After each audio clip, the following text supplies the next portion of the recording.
kusudi la kwanza. Kusudi la kwanza la kuiumba roho ya mtu. Roho ya mtu usiunganishe na Roho Mtakatifu, hicho ni kitu kingine. Roho ya mtu na Roho Mtakatifu ni vitu viwili tofauti. Sasa tuliangalia roho ya mtu, malighafi iliyotumika kuiumba. Sasa leo tuangalie kilichomfanya Mungu aiumbe roho. Ni nini? Roho ya mtu iliumbwa. Roho ya mtu iliumbwa ili kwa kutumia roho ya mtu Mungu ashirikiane naye. Roho iliumbwa ili kwa kutumia roho ya mtu Mungu ashirikiane naye.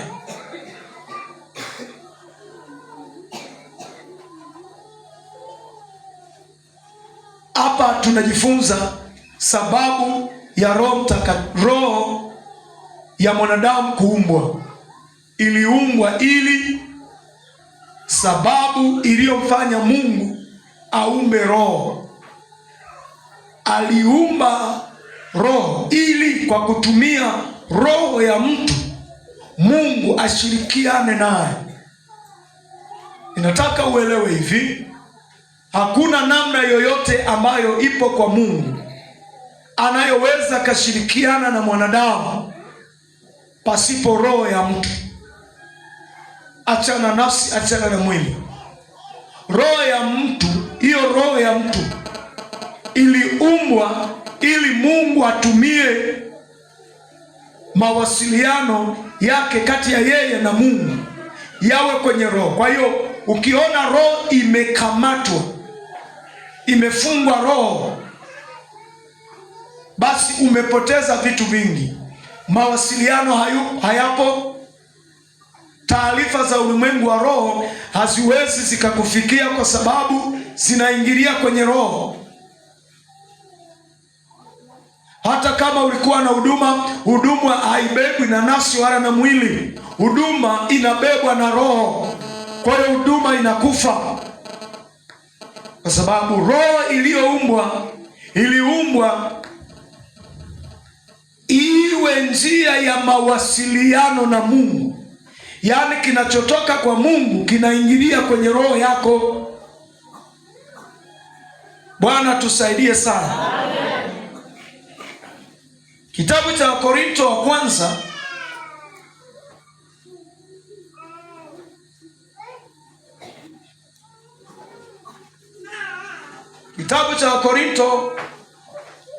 wa kwanza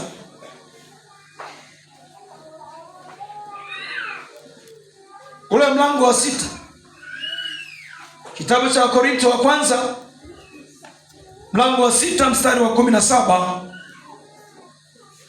6:17 anasema hivi: lakini yeye aliyeungwa na Bwana ni roho moja naye. Lakini yeye aliyeungwa na Bwana ni roho moja naye.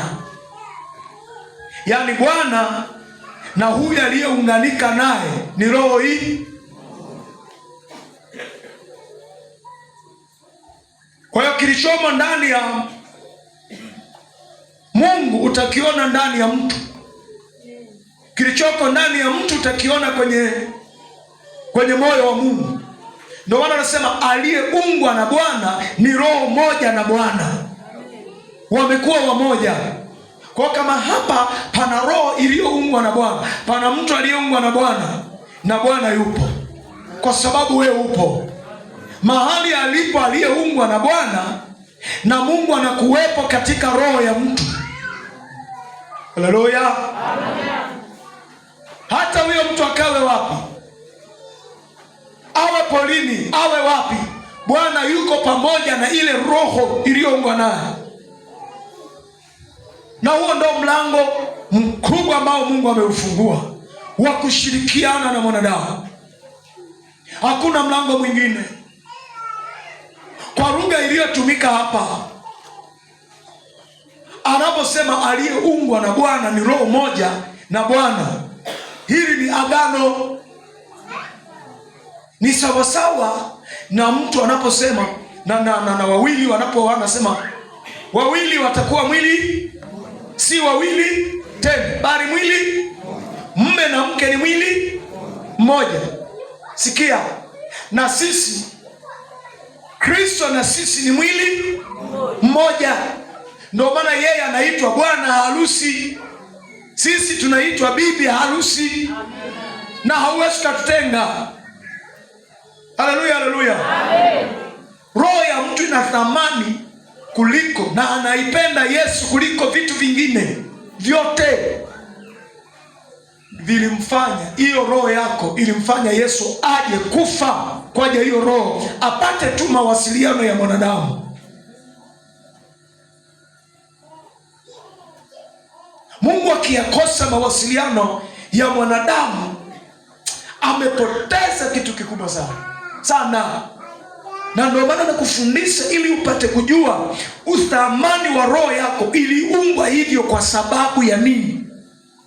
Iliumbwa hivyo ili iwe ushirika, ili ujue vya mbinguni ukiwa duniani, upokee vya mbinguni ukiwa duniani, ukae mbinguni ukiwa duniani. Hakuna mtu aliye kama mtu aliyeokoka. Nimesema hivi, hakuna mtu aliye kama aliyeokoka. Hakuna rais wala mbunge wala mtu yeyote aliye sawa na aliyeokoka.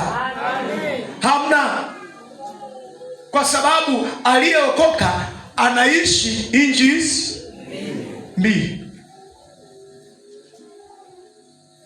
Anaishi kwenye ulimwengu wa roho, anaishi kwenye ulimwengu wa kilala.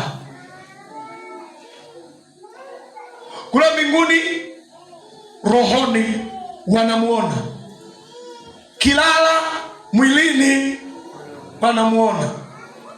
Kule mbinguni ana kiwanja na mipaka yake, hapo kilala ana kiwanja na mipaka yake. Kule mbinguni anakula, anakunywa. Hapo kilala anakula, anakunywa. Nani kama huyo?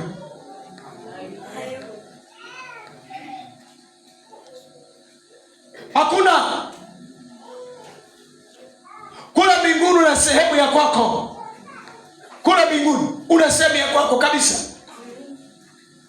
na una majeshi yanayokulinda wewe. Amen. Sema amina kubwa. Yaani kuna majeshi maalumu yanayoshughulika na maisha ya mtu aliyeungwa na Bwana. Yapo kule. Na ndio maana wewe unasukatembea maeneo hatalisi yote unapita salama. Unafikiri ni ujanja. Sikia, ulimwengu wa roho umeachilia roho wa Mungu wa kulinda wewe. Kwa hiyo tembea kwa kifua mbele, kwa sababu ikiwa roho yako imeungwa na Bwana, Bwana yuko pamoja na wewe. Na Bwana akiwa pamoja na wewe, majeshi ya mbinguni, mamia, maelfu, makumi yako pamoja na Bwana, yako pamoja na wewe. Ndio maana hakuna aliye kama wewe. Mbinguni una haki, duniani unalindwa na majeshi. Amina. Ukipita duniani, majeshi yote ya Tanzania yanalinda Mtanzania, na wewe upo. Pengine wanalindwa tu na majeshi ya Tanzania. Sisi mbinguni tunalindwa, tumeletewa majeshi yanatulinda sisi popote tulipo. Huo ni usalama wa raia. Ukija duniani tuna polisi, majeshi usiku na mchana wanafanya mazoezi kuhakikisha sisi wa Tanzania tunakuwa salama. Sasa niambie, nani kama huyu tena? Hakuna. Majeshi ya Tanzania hayalali kwa ajili ya Tanzania. Majeshi ya mbinguni hayalali kwa ajili yetu sisi. Badilishana zamu tu, zamu kwa zamu, zamu kwa zamu. Mimi nikifikia hapo wanisikia vizuri, kwa sababu ninaanza kupata kiburi cha pekee sana, yani kuona hivi kuna mtu kama mimi. Sasa mpaka hapo sasa, nani wa kusimama? Mungu halali anasema mlinzi wa Israeli hasinzii wala halali haachi mguu wangu, sio kuibiwa, kusogezwa.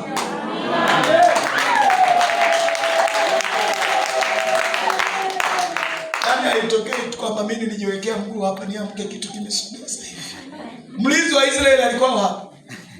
Haiwezekani. Hata nikiweka miki ya tuchangu hapa na kuambia mchawi aweze kakisogeza, kwa sababu kwenye kiatu akioni kiatu, anakiona mtu mwenye kiatu. Bwana msumbua. Tena nikamwambia ukikanyaga wayo mahali, jini aliwezi likaongozana na wewe. Hizo nyayo zako ni hatari. Mtu yeyote mwenye ufahamu wa mambo ya rohoni, mnatofautiana naye hata matamshi anayotamka, anayokiri, tofauti sana sana, tofauti sana. Hata vitu anavyofanya ni tofauti sana sana sana. Yaani akiwa peke yake hivi, mawazo anayojiwazia ni tofauti sana sana na wewe sana. Ikitokea vita imemkuta yeye, vita, mtu wa rohoni mwenye ufahamu wa rohoni, yaani tofauti sana anavyowaza. Yaani wewe unawaza kufa, yeye anawaza kushinda. Amen. Hivi unajua hata hapa tumekusanyika hapa, kuna wengine wanaamini kufa. Hapa wengine wanaamini kuishi. Yaani hapa tumegawanyika. Wengine wameamini kufa, kwa mwaka huu ninaisha mimi. Hii si marefu. Mwingine ameamini uzima mara uzima. Na maombi tumetofautiana. Aliyeamini maisha marefu, maombi yake ni tofauti. Sitakufa bali nitaishi, niyasimulie matendo ya Bwana. Mwingine anasema Mungu nife mikononi mwako. Naomba Mungu niwe bawabu kwenye ufalme wa Mungu. Niwe bawabu tu.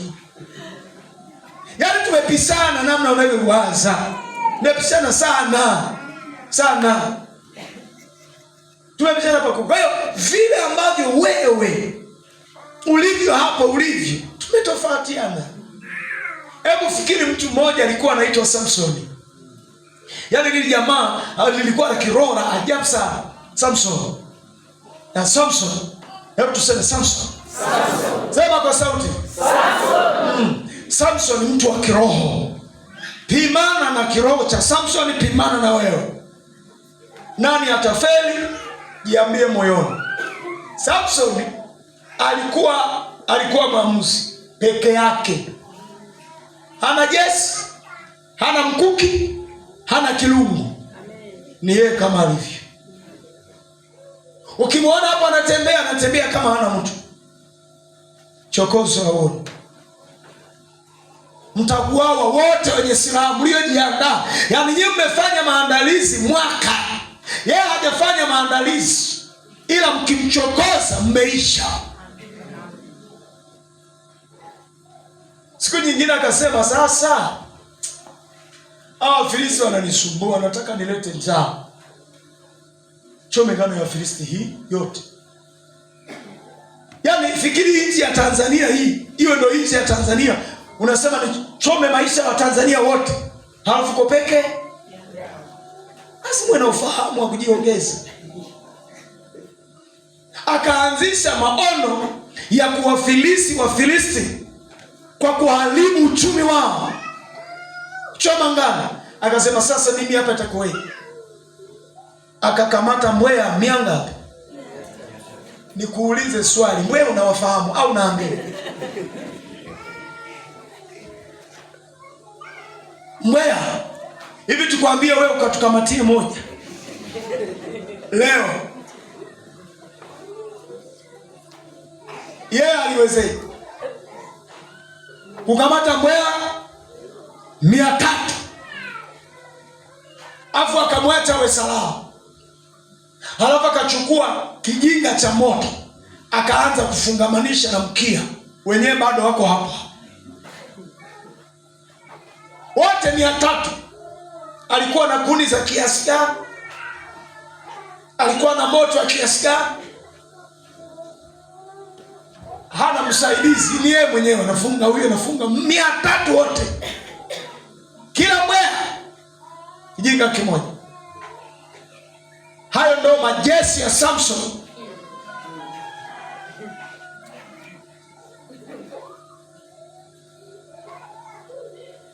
Mia moja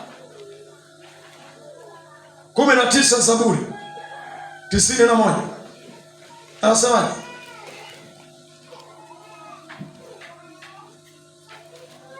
yaani mtu akiwa na ufahamu wa kiroho, huyu ni hatari. Yaani hata mawazo yake, mipango anayofanya ni vya tofauti sana. 119 Zaburi mstari wa 91. Kwa hukumu zako vimesimama imara hata leo. Kwa hukumu zako vimesimama imara hata leo. Maana vitu vyote ni mtumishi wako. Maana vitu vyote, rudia tena hapo. Maana vitu vyote ni mtumishi wako. Maana vitu vyote ni watumishi wako. Nilikuwa naitafuta hilo neno. Kwa hukumu yako vimesimama imara. Vinini? Na kwa kuwa vitu vyote ni watumishi wa Bwana. Nano naelewa kwamba vitu vyote ni watumishi wa Bwana. Vitu vyote vitu gani? Walokole, vitu vyote ni vitu gani?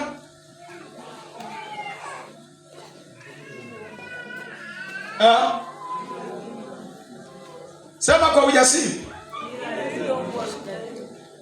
Vitu vyote vimesimama imara hata leo.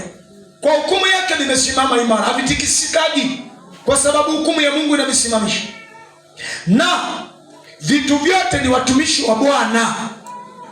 Yaani vitu vyote ni watumishi wa Bwana. Vitu vyote, hasemi watu wote, hasemi wanyama wote, hasemi ndege wote, anasema vitu vyote. Vyote vitu gani? Kila kilichopo, kila kitu, na hicho kiti ulichokalia. Basi ukae kwa heshima, mheshimiane na mtumishi mwenzako. Sio unakaa hapo unasinzia, mtumishi mwenzako anakuona. Mtu anapofikiri kiroho, ana ufahamu mkubwa kiroho, haogopi. Kwa sababu unaweza kugeuza ardhi ikampiga adui. Unaweza kugeuza miti ikawa mabomu. Unaweza kugeuza upepo huu uwe moto, yaani upepo unayepuliza hapa. Unasema sasa kwa hukumu ya Bwana upepo umesimama imara. Kwa hukumu ya Bwana miti imesimama imara. Kwa hukumu ya Bwana mawe yamesimama imara. Kwa hukumu ya Bwana mito imesimama imara. Kwa hukumu ya Bwana barabara zimesimama imara. Kwa hukumu ya Bwana ndege wamesimama imara. Na kwa sababu hiyo ninyi wote ni watumishi wa Bwana, na mimi ni mtumishi wa Bwana. Kwa mimi ni mtumishi mwenzenu. Kuanzia sasa tunataka tuwashambulie wachawi wote walioko Kilala. Uko peke? yako. Halafu umeita watumishi wako wote wenzako. Wewe jua, sikia, ni mtumishi wa Bwana. Wewe mwezi, sikia, ni mtumishi wa Bwana. Nyota, sikia. Tena nyinyi nyota mlimsaidia na Debora. Leo ni mimi Debora, ni mtumishi wa Bwana. Mito yote ni mtumishi wa Bwana. Kuanzia sasa, msako kwenye ardhi, juu ya ardhi, kwenye nyumba. Na wewe upepo, wewe unapenya kila mahali mpaka kwenye dari. Ni mtumishi wa Bwana. Leo atakayevuta upepo huu kuanzia sasa, na vitu vyake vikubwa na vidogo vife. Yaani upepo unakuwa sumu. Kwa nini? Ni mtu mmoja wa kiroho ameelewa, ana ufahamu wa kiroho kama Samson. Kwamba ya nini mimi nianze kukimbiza nikachome kule? Si mimi tu nitume majeshi. Sikia. Kwani Musa alipokuwa kule Misri alifanya vitu vyote ni watumishi wa Bwana. Nchi, kamuulize Farao, zilimsumbua. Chawa, mtumishi wa Bwana. Vyura, mtumishi wa Bwana. Mvua ya mawe, mtumishi wa Bwana.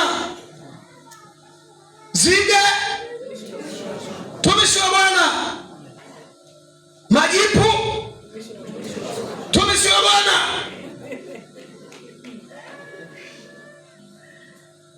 Bado giza, mtumishi wa Bwana.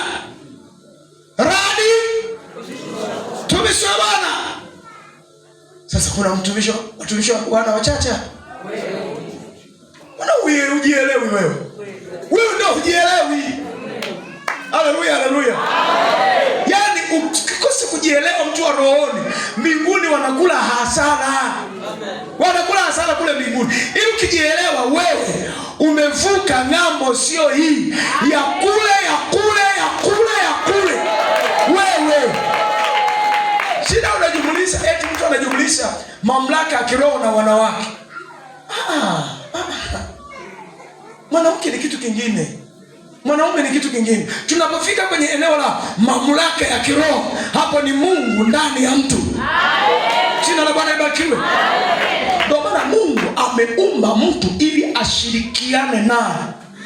Na ndio maana Petro ameandika, anasema ule uweza wa uungu umetukirimia ahadi kubwa mno zipasazo uzima.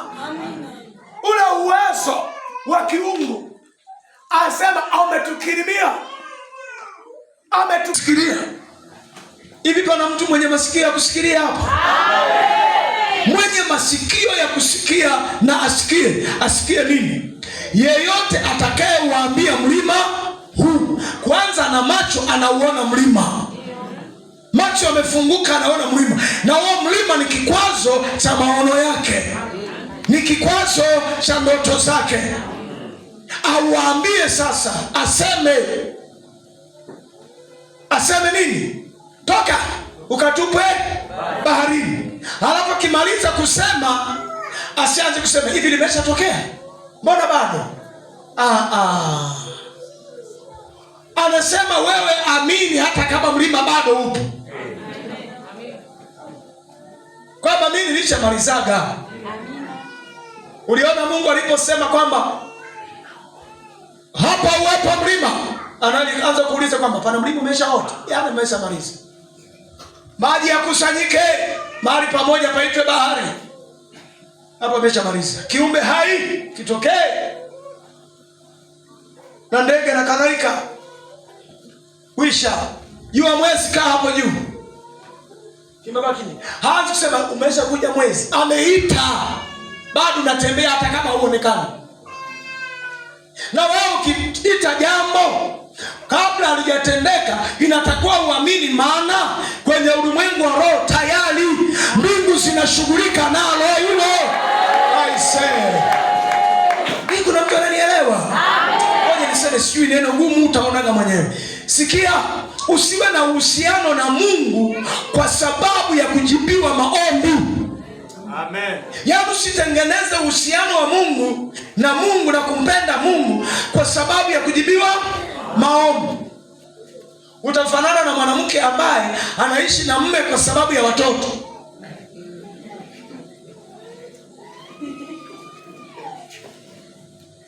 Kama wasingelikuwa watoto, singeishi na huyo mume. Kwa hiyo msingi wa hiyo ndoa ni watoto. Ndoa watoto wamemweka pale wewe mama. Watoto walikuwa wawe.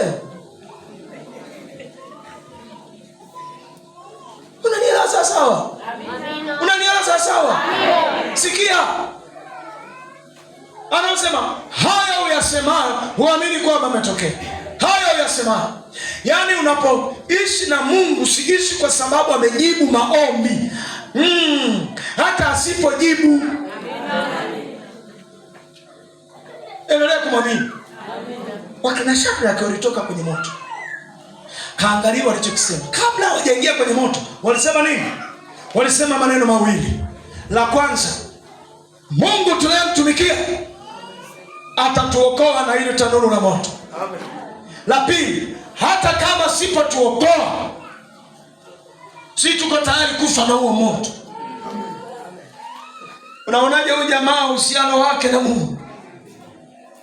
Yaani Mungu kitokea, Mungu tunamtumikia atatuokoa na hilo tanuru. Hata kama hatatuokoa, sanamu hatuabudu. Boma moja kwa moja. Mungu akasema pana watu wako pale duniani pamoja na mimi. Malaika chap kuingia ninyi kwenye moto. Yaani kabla wao hawajaingia kwenye moto, akaja malaika kuingia kwenye moto, tena mwenye nguvu. Alipofika pale akakamata ukali wa moto kusema moto endelea kuwaka kama kawaida yako na vingine, ila watu kama hawa ni wangu. Hawa watu moto ukaanza kuwaka. Ile ni jamaa inatembea mle ndani, safi kabisa, inakula matunda ya imani. Nikuulize swali, kuna mlima gani unayekusumbua wewe? Kazi ni hii moja. Sema tu, yani hiyo roho yako hiyo ina Mungu, na hiyo roho yako Mungu ameiumba ina ulimwengu wa roho. Hiyo roho, haleluya, yani hiyo roho yako, hiyo roho yuna, sema roho yako, sema kwa sauti, hiyo roho yako ulio nayo hiyo imeumbwa na Bwana. Yani Bwana ameumbwa na hiyo roho yako, iwe ni mbena mkinga, iwe mfupi mrefu, imeumbwa na Bwana. Kwa hiyo Bwana yuko ndani ya roho yako. Hiyo roho yako iseme jambo, itamke jambo, iamini roho yako kwamba Bwana yuko pamoja na mimi. Nataka mtu mmoja amini. Haleluya. Huu ni mwaka wa kuviona walivyosema vimekufa.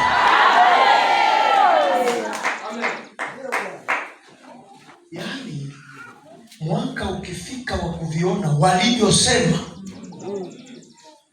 vimekufa, yaani vyenyewe havijafa ila walisema vimekufa. Halafu mwaka umefika wa kuviona. Amen. Nikasema hilo tena, hilo ni somo lingine nimepitia tu.